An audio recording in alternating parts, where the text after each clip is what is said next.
Donc là aujourd'hui c'est petite réparation du drone parce qu'en effet en fait il était pété sur une pièce, normalement ça devrait être bon. Et c'est aussi de la magie par Paulin, du coup un ancien des mines d'Albi, on s'est retrouvé enfin sur la route. Et là c'est petit tour de magie et j'en prends plein la gueule. Je sais pas si on peut filmer un truc. Si carrément, j'étais en train de montrer à Enzo le pouvoir de la Teba. Donc Enzo a choisi un valet de pique qui caractérise pas mal son énergie. Un valet de carreau est sorti ensuite, hein, c'est l'énergie du voyageur toujours.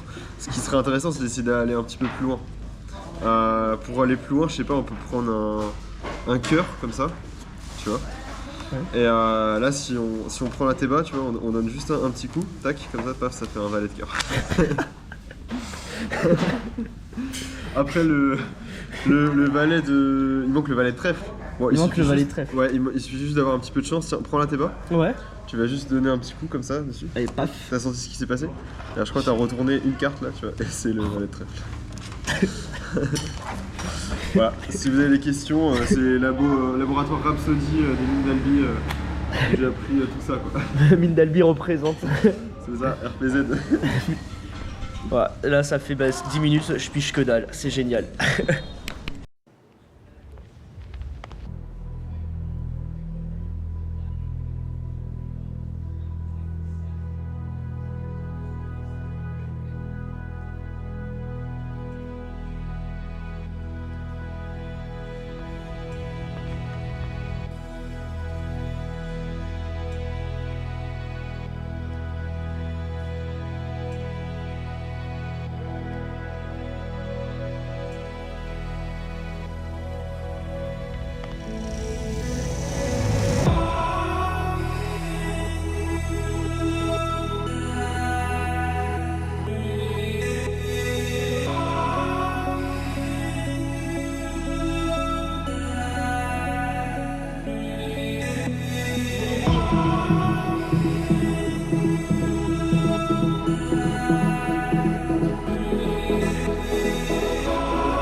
On est avec Sophie et Taoki dans la baie. Voilà, bon, le drone, vous avez pu voir les images, du coup en fait il y a eu un petit problème, la nacelle, il y a un bout de plastique qui a pété et du coup la nacelle n'était plus stabilisée. Et là c'est réussi avec un bout de colle à tout réparer. Donc on est bon. On est bien. On est bien Tintin. On est bien.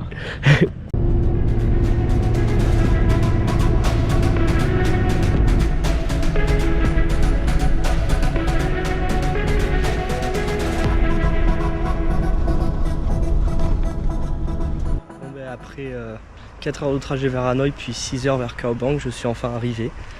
Donc une petite ville assez sympa, là je sors vite fait manger un petit truc parce qu'il commence à faire faim. Et j'en profite pour parler d'un petit truc, c'est que je pense que le vlog là va être un peu différent de ceux précédents parce que j'ai un peu réfléchi et je me suis dit que vous voyez beaucoup un peu voilà les visites et ce que je fais, mais vous voyez pas forcément ma vie de tous les jours.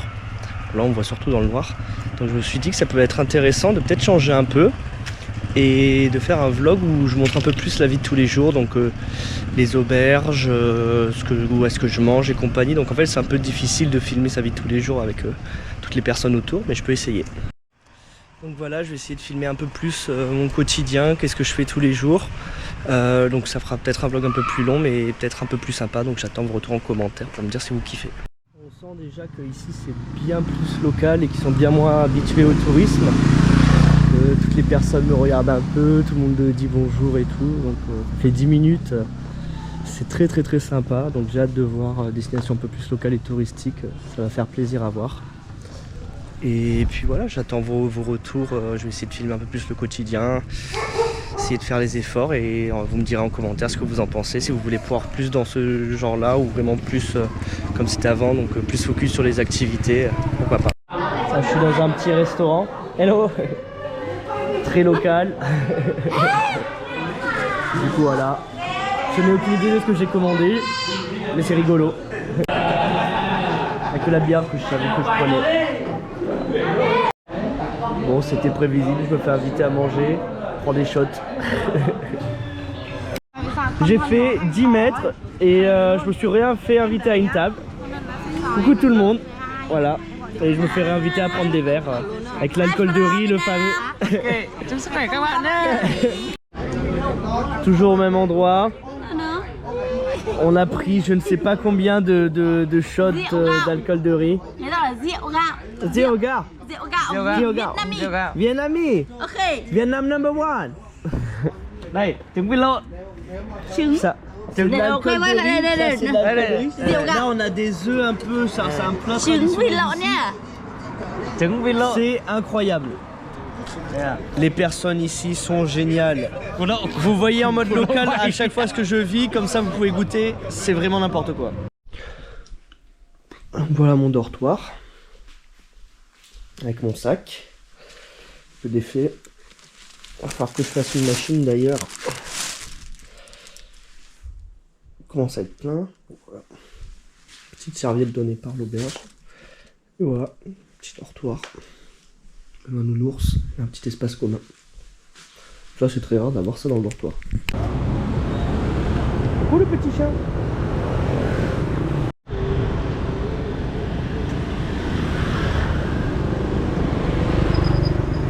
Petite ville de Cao Bang. Moi je suis perdu vers là-bas. On est sur la croisette.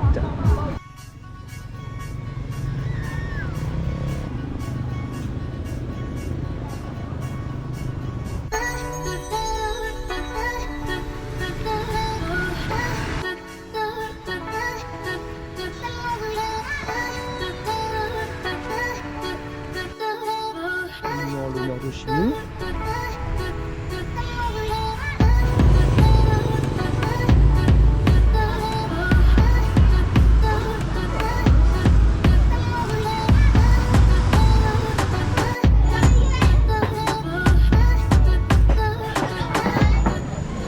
Alors je vous explique vite fait le programme de demain, ça va être location de moto et je vais aller jusqu'à la cascade de Ban Giok, du coup à la frontière chinoise. Et sur le chemin, différents arrêts pour des panoramas, on va passer par des cols, des vallées, ça va être très joli. Donc voilà ce qui est prévu. Peut-être je vais y aller avec un pote vietnamien de mon auberge en fait qui voyage. Je sais pas encore, on va voir. Mais du coup, voilà, une journée principalement en moto. Si s'arrêter à des petits villages, il y a pas mal d'ethnies avec pas mal de corps de métier comme bûcherons, forgerons et tout. Donc peut-être on va passer voir vite fait ça aussi. Et pour l'instant, petite balade dans Cao Bang, sympa comme tout. D'ailleurs, petit moment mot vietnamien, en fait, faut savoir que le vietnamien, il y a beaucoup de mots qui sont inspirés du français. Donc typiquement, banh mi, ça vient de pain de mie, tout comme le feu. En fait, le feu, ça vient de pot-au-feu, parce que les soldats français demandaient des pot-au-feu. Et donc voilà, il y a plein d'autres plats comme ça. Il y a aussi des mots de la vie de tous les jours, par exemple chemise ou guidon, je crois. Donc en fait c'est des mots redits en version vietnamienne mais qui sont reprises du français. Du coup c'est assez drôle. Bon mais je me suis refait inviter à prendre à une table. Toujours avec des shots d'alcool de riz. Bon là je leur dis qu'il faut y aller tranquille parce que bon hier je suis peu fini à l'envers. Mais voilà, au top. On se met des stickers. Ah voilà, j'ai 2 stickers. Deux. Hein? Non.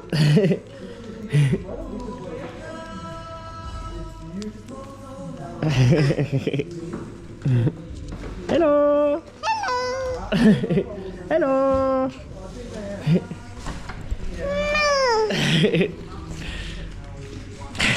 Là, je me fais filmer. Hello.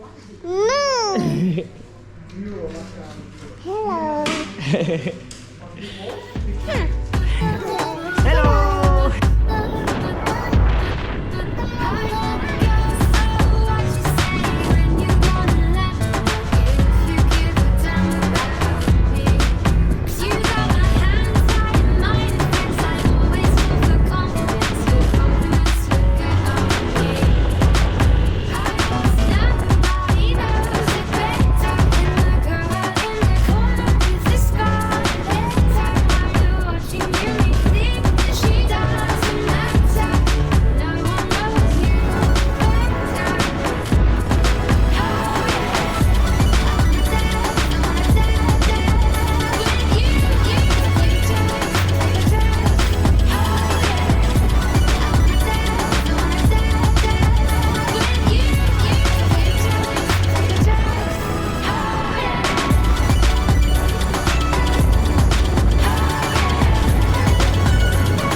C'est magnifique.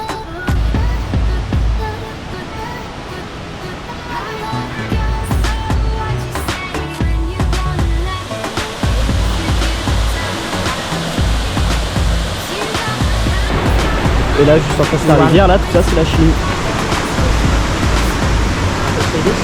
On est vraiment au niveau de la frontière chinoise.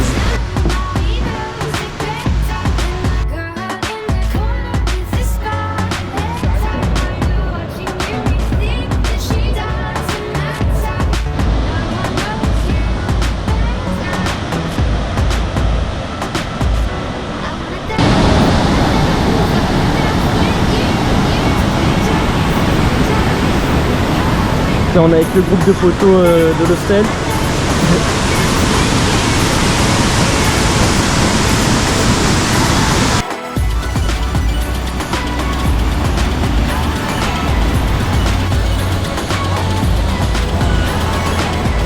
C'est les amis chinois, hello.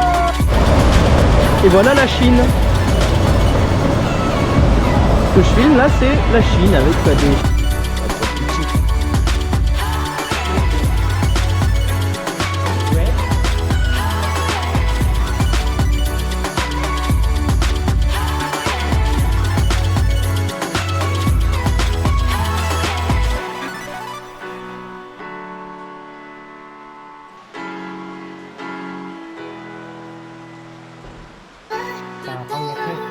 Yeah, you are.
arrêté sur la route.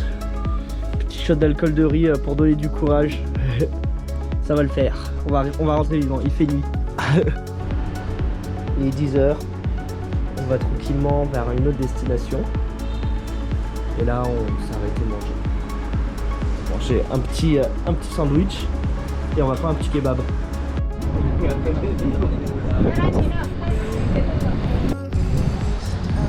La direction d'une visite d'une grotte. C'est la grotte dans laquelle Ho Chi Minh s'est caché dans quelques années, au moment où justement il clamait l'indépendance du Vietnam contre les Français. On va aller voir ça. Voilà les poissons. Plein de poissons, c'est impressionnant.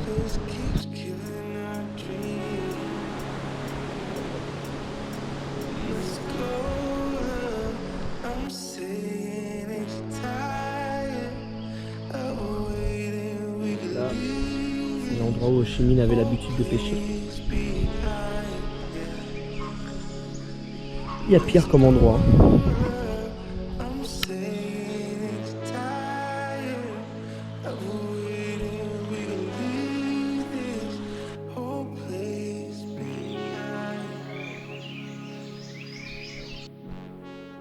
Donc là on est dans la grotte où il vivait.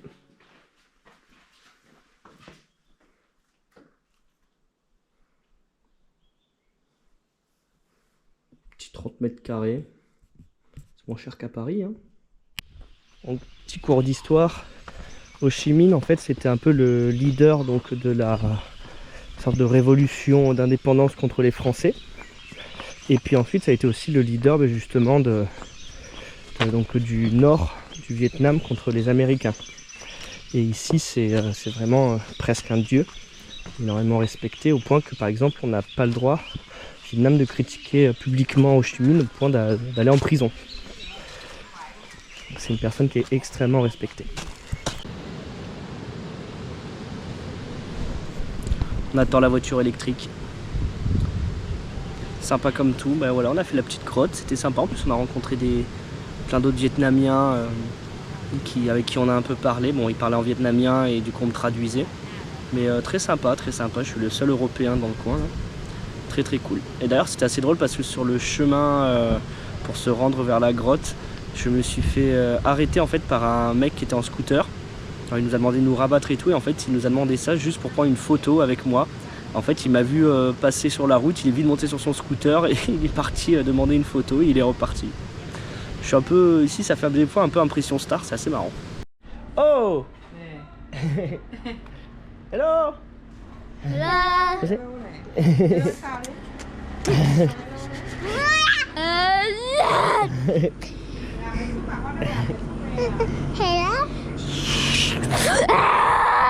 Anh đi, anh ở xa xa, anh ở la như này đi.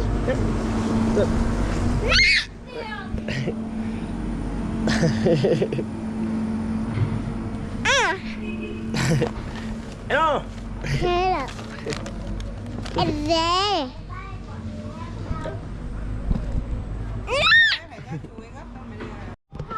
Je leur ai fait des avions en papier. Ah, ça, ils sont comme des fous là.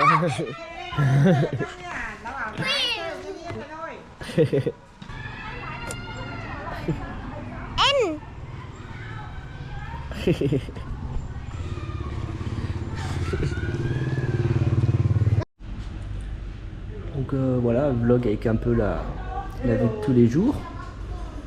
Donc là c'est la maison dans laquelle je suis. Je fais du montage. On voit derrière moi les portraits de mariage ou des bébés. Tout au max. Il y a un collègue ça va. Il va rater son bus. Et du coup on prend le petit déj. Avec une retrouvaille laotienne.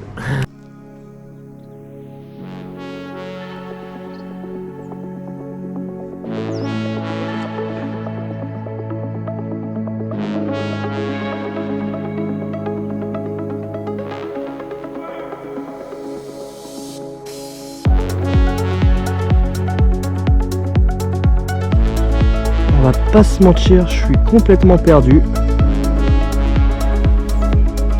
Ça vaut la peine de se perdre parfois.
Bon ben on vient d'envoyer quelques cartes postales à la poste. Et là on va visiter un peu un petit marché.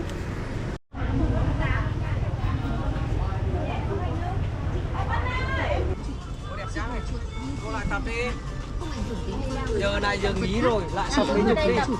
À đứng đây à?